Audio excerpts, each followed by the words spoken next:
सांबादिक सम्मेलन उद्देश्य विषय आम जिलार नेतृमंडली समस्ते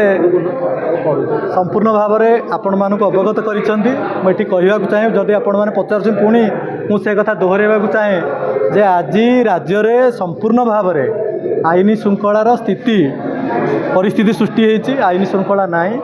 कहले अत्युक्ति हेब ना साधारण लोकंकर पुलिस प्रशासन आईन प्रति जो विश्वास सेटा तुटिबारे लागिछि एवं जो माने गुंडागर्दी करुछन्ति क्रिमिनाल माने से माने मध्य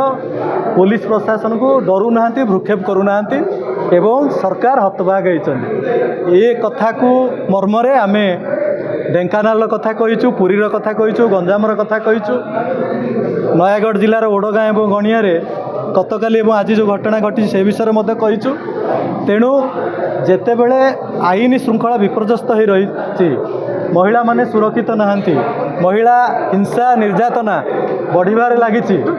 एवं छोट छोट पिला माने निर्यातनार शिकार होउछन्ति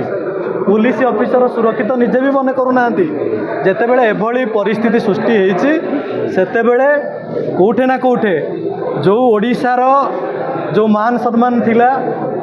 जो भाईचारा पाई शांति राज्य भाई प्रसिद्ध थिला समग्र देश एवं देश बाहर आज से ओडिशार जो स्थिति परिस्थिति आज से नाम को आज मलिन करिछि आमर प्रिय नेता नवीन बाबू समय जो भली भाव में भाईचारा थिला शांति थिला समग्र राज्य रे एवं सेतिपाई आमे विश्व दरबार रे मध्य प्रशंसित होते आज अलोड़ा रेकर्ड आम करुचे जे आज अमेरिकार राष्ट्रपति कहते तमें ओडिशा को जाओनी सेठरे महिला माने जदि जीवे निजर माने व्यवस्था करके जातु मॉल को जीवेनी आपणकर टूरिस्ट स्पॉट को जीवेनी एवं राति रे कौन सी जगह को जीवेनी ये कथा जेतेबेले भारत उपरे